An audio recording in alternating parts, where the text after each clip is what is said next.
The following is an encore presentation of Everything Everywhere Daily.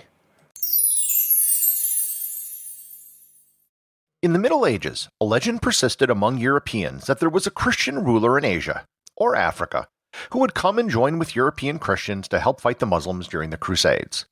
The only problem was that this distant Christian ruler didn't exist. Yet while the ruler was a fable, the story was actually based on some facts. Learn more about the legendary Prester John and how Europeans pin their hopes on him on this episode of Everything Everywhere Daily.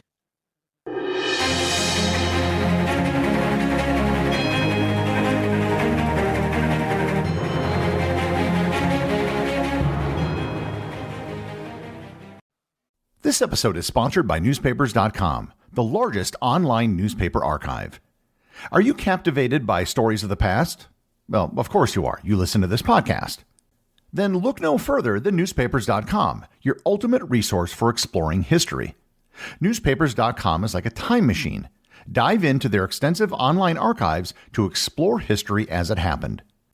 With over 800 million digitized pages from over 24,000 newspapers spanning 3 centuries, newspapers.com provides an unparalleled gateway to the past, with papers from the United States, the United Kingdom, Canada, Australia, and beyond. Plus, newspapers.com makes it easy to save and share your discoveries. For Everything Everywhere Daily listeners, newspapers.com is extending a discount of 20% off a Publisher Extra subscription. Just use the code EverythingEverywhere at checkout. Uncover the extraordinary with newspapers.com today. Hi, I'm Jade Emerson, the host of Lady Bird, a new documentary podcast. Using unheard interviews with Lady Bird Johnson, you'll hear her surprising life story, starting with a quiet childhood in East Texas. She left home at 15, graduated from the University of Texas, and married a future president just 2.5 months after they met. She carved her own path, championing civil rights, women's rights, and the environment. Listen to and follow Lady Bird wherever you get your podcast. The origins of the Prester John story go back well over 1,000 years. As Christianity spread across Europe, there were rumors of other Christian kingdoms far away in Asia. Europeans certainly knew about Asia, but they didn't really know much about Asia. Good information from the East traveled slowly and would pass through many hands. If you remember way back to my episode on if the ancient Romans and Chinese knew about each other, what they knew was very vague at best, and there was really no direct contact. This situation didn't change after the fall of the Roman Empire. If anything, the breakdown of a central government made trade harder and decreased what little information these parts of the world knew about each other. The first confirmed mention of Prester John that we know of comes from the Chronica of Otto van Friesingen from the year 1145. He recounted how the Christian emperor in the East was going to assist the Europeans in the Crusades, but he was unable to cross the Tigris River in modern-day Iraq. Just a few years later, in 1165, the fabricated letter of Prester John became a meme that spread throughout Europe. It was this letter that really turbocharged the myth of Prester John. It was addressed to the Byzantine Emperor Manuel Comnenus and was sent from the supreme ruler of the 3 Indies. The writer, who identified himself by the title Prester John, claimed to rule a massive kingdom with 72 kings below him. He listed all the exotic animals in his kingdom, which today is sort of a giveaway for the letter being fake, because it was a hodgepodge of some animals found in Asia, like tigers, and others found in Africa, like giraffes. The letter goes further on to say how rich and powerful his kingdom is, and one day he would like to visit the Church of the Holy Sepulchre in Jerusalem. This was really exciting stuff for European Christians.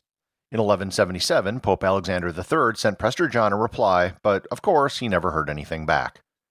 Over the years, this legend didn't disappear, it actually grew over time. Prester John, as the name would imply, was both a king and a priest. According to the legend, he was descended from one of the 3 wise men in the Bible. The initial location of Prester John was originally somewhere in India, as is indicated by the supreme ruler of the 3 Indies line in the letter. Much of the reason why the legend kept growing over time was due to the ignorance of geography most people of the time had.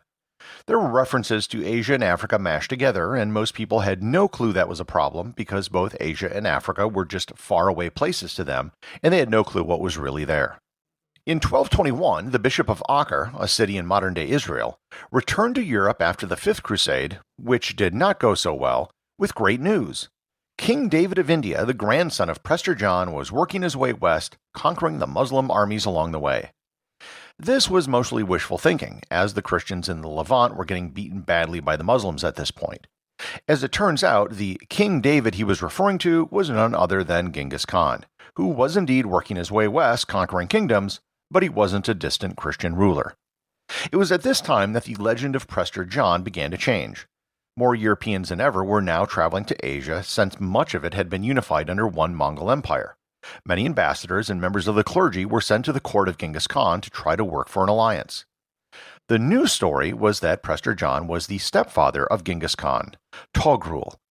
However, changing the story really didn't help. Europeans traveling in the Mongol Empire eventually figured out that there was no Prester John to be found in Asia, anywhere. Surprisingly, this didn't kill the legend of Prester John. The oldest map in existence that shows the lands of Prester John dates back to 1339. A map by an Italian mapmaker shows the lands of Prester John to be in Ethiopia and extend into much of Central and Southern Africa. Ethiopia was a much better known entity to the Europeans. There were regular contacts between Rome and Ethiopia, and it's believed that many of the animals which came from Africa to Rome did so via the Nile River and Ethiopia. However, since the spread of Islam, contact with Ethiopia had all been cut off. In 1306, a group of 30 ambassadors from Ethiopia were sent to Europe. In the documents from the visit, it's recorded that Prester John was the patriarch of Ethiopia. And where they got this idea from and why they wrote it down is completely unknown. In the 14th and 15th centuries, the whole Prester John story shifted from Asia to Africa. In 1428, the king of Aragon actually held talks with the emperor of Ethiopia about a marriage between their two kingdoms, but nothing ever happened. The generic name in Europe at this time for the Ethiopian emperor was simply Prester John. Ethiopians sent representatives to the 1441 Council of Florence and were deeply confused as to why everyone kept calling their leader Prester John. As with Asia, eventually increased knowledge about Ethiopia put a damper on the Prester John myth. And the Ethiopians continually saying, "We don't know who Prester John is." However, that still didn't totally kill off the legend. When the first explorers from Europe sailed to the Americas, they were keeping a lookout for Prester John, just in case he might pop up somewhere in the Western Hemisphere. In hindsight, the Prester John story does seem a bit far-fetched. However, there is a small kernel of truth from which the rumors and legends all began. For example, when the first stories appeared about Prester John being in India, there actually was a Christian population in India on the west coast near the modern-day city of Kochi. Christianity arrived there by at least the 3rd century and perhaps even sooner. There was some trade between India and the Middle East, so this knowledge probably got around. Likewise, the stepfather of Genghis Khan was in fact a Christian as well. He was an Nestorian Christian, as were several other members of Genghis Khan's court. Ethiopia was and still is a predominantly Christian country. In fact, it was one of the first countries to ever become Christian. This fact would have also been known early on, especially before the rise of Islam. The Prester John myth can be thought of as mostly a mix of a small bit of truth with a lot of wishful thinking and a profound ignorance of geography. The hope for a distant king who would come and save the day was so great that it kept the story alive for centuries. The legend of Prester John keeps appearing in comic books and other works of fiction, including getting a mention in Shakespeare's Much Ado About Nothing. The lasting legacy of Prester John, however, is simply that of a king who never was. The executive producer of Everything Everywhere Daily is Charles Daniel. The associate producers are Thor Thompson and Peter Bennett. I just want to thank everyone, including the show's producers, who support the show over on Patreon. If you'd like to support the show, just head over to patreon.com, which is currently the only place where you can get show merchandise. Also, if you want to talk to other listeners about the show, head over to our Facebook group or Discord server, both of which have links in the show notes.